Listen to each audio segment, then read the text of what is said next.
Welcome to the deep dive. Today we're diving into Real Madrid. It's been, well, let's just say a bit of a tumultuous time for them recently. Yeah, definitely. I mean, 4 El Clasico defeats in one season. That's gotta sting. It really does. Plus, being dumped out of the Champions League and La Liga, Yeah. well, it looks pretty much out of reach. Real turbulence at the Bernabeu. Absolutely. And the big question everyone's asking, especially now he's announced he's leaving Leverkusen, is, can Xabi Alonso fix it? Can he be the guy to steer them back? That's exactly what we want to unpack today. We've looked at a bunch of angles analysis from the Athletic FC podcast, Statman Dave's tactical insights, Football Fanatics perspective, and the latest news from Sky Sports. Right. The mission here is to really get under the skin of what's going wrong at Madrid and then figure out, is Alonso actually the right fit to sort it all out? Okay, so the state of Real Madrid right now. Where do we even start, Mbappe? I mean, statistically, what a debut season, right? Oh, phenomenal numbers. 39 goals in all competitions, 27 in La Liga, 7 in the Champions League. You can't argue with those stats. Headline stuff. The Athletic pointed out it's a record for a debut season at the club. Exactly. He's definitely delivered goals. But, and this is the big but the Athletic raised, has that individual brilliance actually made the team better?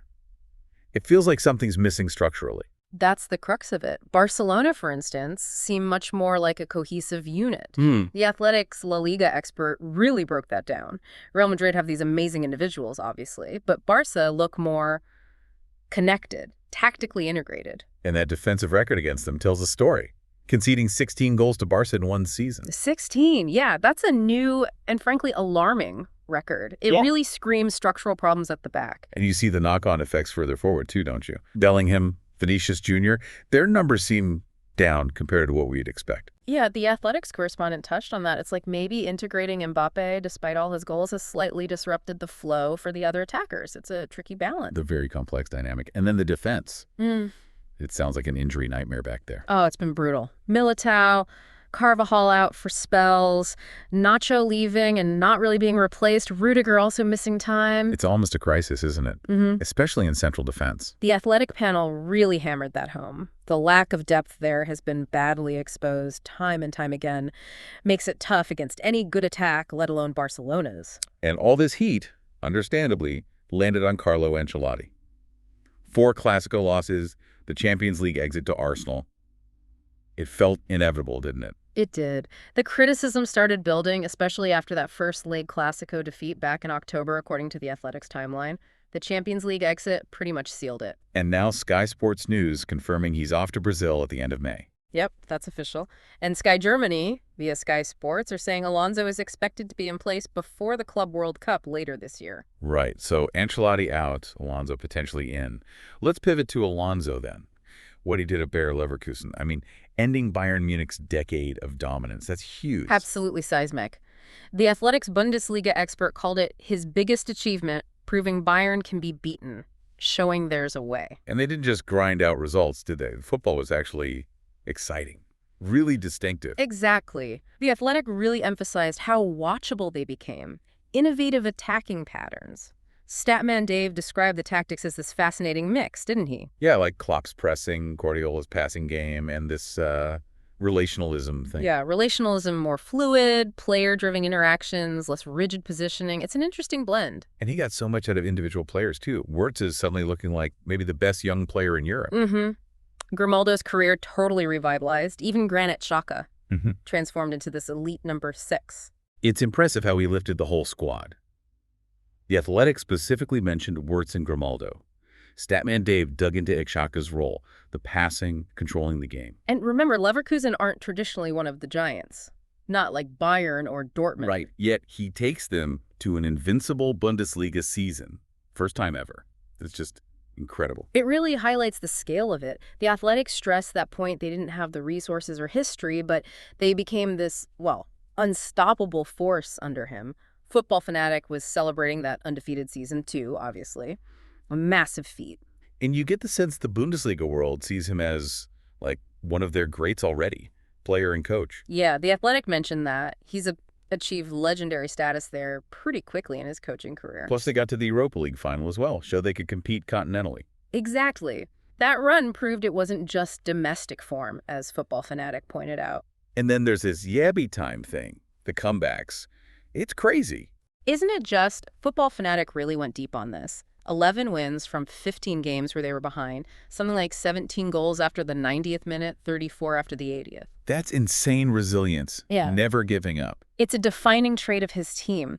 Football Fanatic coined the term Xabi time and calculated how many points they saved right at the death. And that mentality. You can see how that might appeal to Real Madrid, can't you? That spirit. Definitely.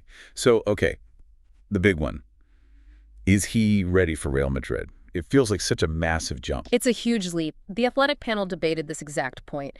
The media pressure, the daily scrutiny in Madrid, it's just a different universe compared to Leverkusen. Much less intense there. And the dressing room. Potential ego clashes. You've got Vinny Jr., Bellingham, Mbappe coming in, maybe even Trent Alexander-Arnold with Ballon d'Or talk. How does he handle that? Yeah, the Athletic flagged that as a potential challenge. Managing those massive personalities, keeping everyone happy. It's a different kind of man management challenge than maybe he faced at Leverkusen. But then again, this is Xabi Alonso.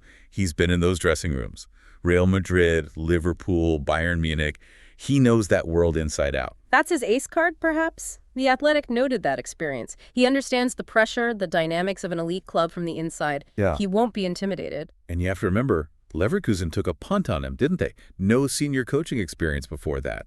And look how it turned out. That's a really key point the Athletic made. It was a bold move by Leverkusen, and it paid off spectacularly. Suggests he has that inherent quality, that leadership. Plus, everyone talks about how intelligent he is, politically smart, and think who he learned from. Mourinho, Benitez, Pep, Ancelotti. An incredible coaching education just by playing under them. The Athletic highlighted his ability to absorb different ideas, adapt. That speaks volumes about his football brain.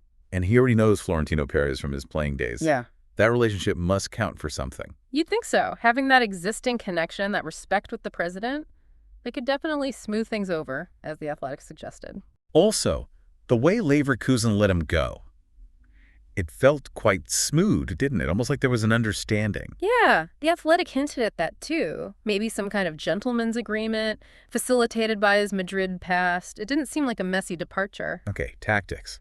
Statman Dave's breakdown was fascinating. This hybrid style, gauge and pressing, tiki-taka, relationalism. Yeah, Statman Dave laid it out really well. It's not just one thing, is it? He's taken bits from different philosophies and melded them together. Mostly a 3-4-2-1 at Leverkusen, but flexible. Use 3-5-2, even 4-4-2 sometimes. That adaptability is key. Shows he's not rigidly stuck to one system, as Statman Dave pointed out. And the details.